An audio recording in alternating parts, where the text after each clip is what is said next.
Friends, आज हम बात करेंगे हमारे बीएड की फर्स्ट ईयर की सेकंड प्रैक्टिकल फाइल जिसका नाम है drama and art in education. इससे पहले हमने अंडरस्टैंडिंग द सेल्फ की हमारी जो प्रैक्टिकल फाइल है उसके ऊपर हमारे वीडियोस बनाए हैं। अगर आपको देखने हैं तो आप हमारे प्रीवियस वीडियोस में जाके चेक कर सकते हैं। तो इस फाइल को भी मैंने पहले वाली फ़ाइल की तरह प्रिपेयर किया है। इसका फ्रंट पेज बनाया है और यहाँ पे अपना सब्जेक्ट का नेम है। और आप पुरानी वीडियोस में जाके देख सकते हो मैंने कैसे इसके बारे में डिटेल से बताई है। मतलब यहाँ कॉलेज का नेम है, फिर कौन सा ईयर है या कौन सा सेमेस्टर है, कॉलेज का लोगो, सब्जेक्ट नेम, यहाँ पे कौन फैसिलिटेटर है और कौन सबमिट कर रहा है, प्लस यहाँ पे एनरोलमेंट नंबर। ये सारी डिटेल्स आ जाएंगी हमारी। सबसे पहले फ़ाइल पे आगे कवर लगाना है इसके साथ में, उसके ऊपर लगाना है इसको। उसके बाद में ये मैंने यहाँ पे अपनी फ़ाइल का नेम लिखा है। उसके बाद इसका इंडेक्स।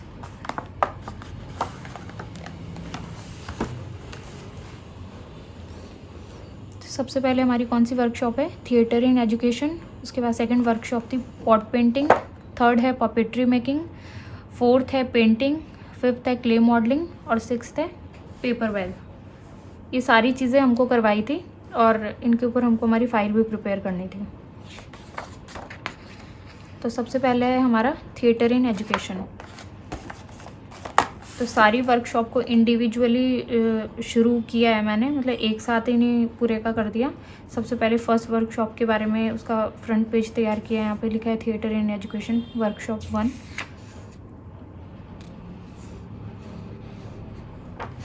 उसके बाद में यहाँ पे लिखा है कि थिएटर इन एजुकेशन मतलब कि एजुकेशन में थिएटर का क्या मतलब, कैसे यूज़फुल है थिएटर और क्या नीड है, कैसे इम्पोर्टेंट है। फिर यहाँ पे कौन कौन सी एक्टिविटी करवाई गई थी हमको, कुछ एक्टिविटीज़ परफॉर्म करवाई थी मैम ने। उसके कुछ पिक्चर्स लगे हैं यहाँ पे। इसमें जो जो एक्टिविटी करवाई थी उसके बारे में थोड़ा लिखा है मैंने। इसमें इम्पोर्टेंस क्या है वो लिखी है इसमें। The importance of drama and performing arts in education. कौन कौन सी स्किल्स इम्प्रूव होती हैं इससे।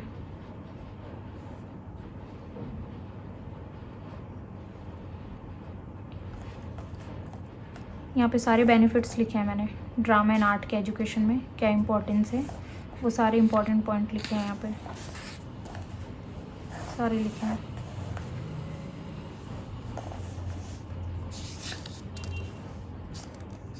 थिएटर इन एजुकेशन यहाँ पे थोड़ा डिटेल से लिखा है कैसे शुरू हुआ था ये थिएटर का यूज़, सबसे पहले एजुकेशन में कहाँ से शुरू हुआ था।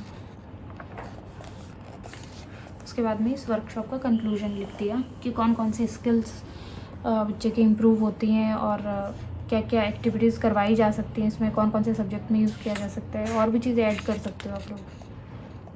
उसके बाद हमारी सेकंड वर्कशॉप थी इसमें पॉट पेंटिंग। तो ये जो फाइल है इसका नाम है drama and art in education. तो इसकी क्या इम्पोर्टेंस है एजुकेशन में, अगर हम इन सारी वर्कशॉप की बात करें तो इसमें स्टूडेंट्स में कौन कौन सी स्किल्स इम्प्रूव होंगी, क्या क्या बेनिफिट मिलेंगे बच्चों को पढ़ाते वक्त, क्या क्या उसके लिए किस तरह से यूज़फुल होगी ये सारी चीज़ें अगर हम लोग हमारे लेसन प्लान में इन सब एक्टिविटीज़ को इंक्लूड करते हैं तो वो कैसे हमारे स्टूडेंट्स के लिए बेनिफिशियल हो सकती है, उनकी लर्निंग को कैसे इम्प्रूव किया जा सकता है इन चीज़ों के थ्रू। ये पिक्चर्स है पहले वर्कशॉप की जब हमको क्लास में करवाया गया था पॉट मेकिंग।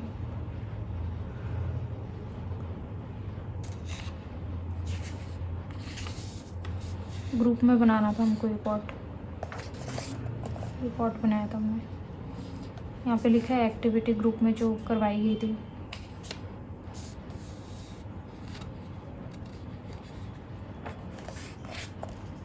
तो जो मैंने बताया था आपको point, importance of arts in education for children, कैसे कैसे बेनिफिशियल है देखो इसमें मैंने लिखा है। Creativity, improved academic performance, motor skills, confidence, visual learning, decision making, preservation, focus, collaboration, accountability.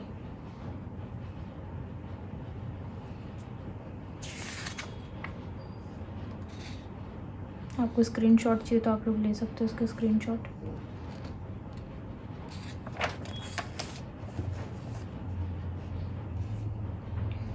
फिर सेम इसका भी कंक्लूजन।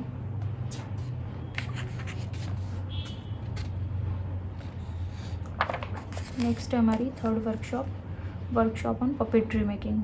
तो पपेट्री का कैसे यूज़ हो सकता है, पपेट का कैसे यूज़ हो सकता है एजुकेशन में, हम लोग कैसे पपेट का यूज़ कर सकते हैं, कौन कौन से सब्जेक्ट में हम लोग पपेट का यूज़ कर सकते हैं, कैसे फ़न बना सकते हैं हम लोग टीचिंग लर्निंग प्रोसेस को। ये पपेट्स थी, 2 पपेट बनानी थी हमको, एक तो सॉक्स से बनानी थी और एक डॉल बनानी थी जो कठपुतली टाइप है। इसकी पिक्चर्स लगाई मैंने, बनाई थी।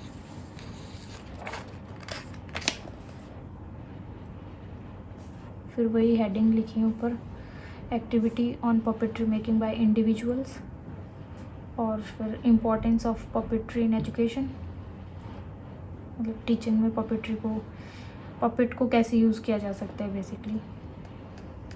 जैसे हिस्ट्री की क्लास को और इंटरेस्टिंग बनाने के लिए हम लोग पपेट का यूज़ कर सकते हैं, या कोई लेसन है, कोई सब्जेक्ट है जो स्टूडेंट्स को बोरिंग लगता हो, तो उसमें इस वाले सब्जेक्ट को समझ के मतलब कैसे हम लोग इन सारी एक्टिविटीज़ को यूज़ कर सकते हैं। Puppetry across the curriculum.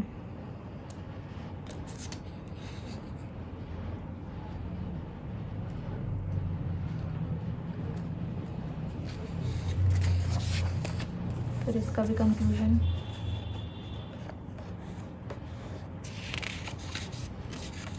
इसके बाद है पेंटिंग। फोर्थ वर्कशॉप है वर्कशॉप ऑन पेंटिंग मेकिंग।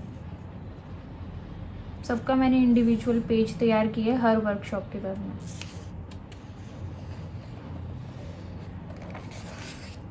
वहाँ पे कुछ पिक्चर्स है क्लास की। सर आए थे हमारी क्लास में, उन्होंने हमको अलग अलग मतलब रीजनल जो पेंटिंग्स हैं उनके बारे में बताया था, उनसे इंट्रोड्यूस करवाया था और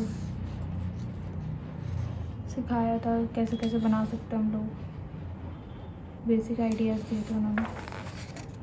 फिर ये मैंने बनाई थी पेंटिंग, ये पिक्चर लगी यहाँ पे। कौन कौन से ब्रश साइज़ का यूज़ किया गया है, A3 साइज़ शीट पे हमको ये पेंटिंग बनानी थी।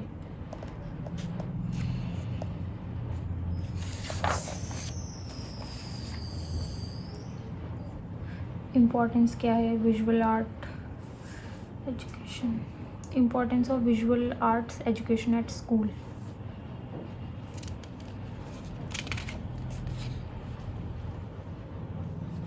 ये बहुत अच्छे से डिटेल्स लिखी हुई हैं इसकी, आप लोग रीड कर सकते हो यहाँ से।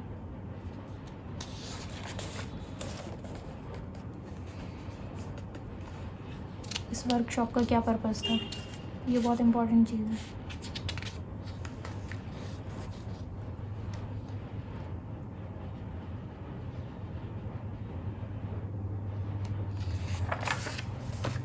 कंक्लूजन यहाँ मैंने शॉर्ट में लिखा है, आप लोग और डिटेल में लिख सकते हो इसको अच्छे से। ओवरऑल डेवलपमेंट मतलब mental, physical, spiritual, emotional.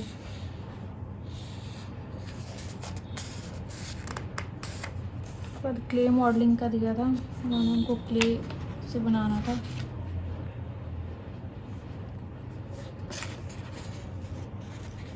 Clay modelling और पेपर बैग, ये लास्ट के 2 हमारे रहते हैं। तो क्ले से हमको बनाने थे, कुछ चीज़ें बनानी थी। तो पहले तो लिखा है कि कहाँ से आता है क्ले, कौन कौन से टाइप्स हैं क्ले के, किस तरह से बना सकते हो क्ले मॉडल, कौन मतलब क्या क्या डायरेक्शंस हैं उसके लिए बनाने के लिए। ये मैंने बनाया था, एक क्लासरूम बनाया था क्ले से। ये स्टूडेंट्स हैं, टीचर है, बोर्ड है। उसके बाद पेपर बैग, एक पेपर बैग तैयार करना था हमको। कैसे मैंने इसको प्रिपेयर किया है उसके बारे में लिखा है मैंने ऊपर वाले पैराग्राफ में। फिर ये पिक्चर लगाई है यहाँ और अच्छे से बनाई है पिक्चर। ये वाली फ़ाइल हमारी यहीं पे ख़त्म होती है drama and art in education के। नेक्स्ट वीडियो में हम हमारी PSC फ़ाइल के बारे में डिस्कस करेंगे। अगर आपको हमारा वीडियो पसंद आया हो तो लाइक शेयर एंड सब्सक्राइब करना ना भूलें। Thank you.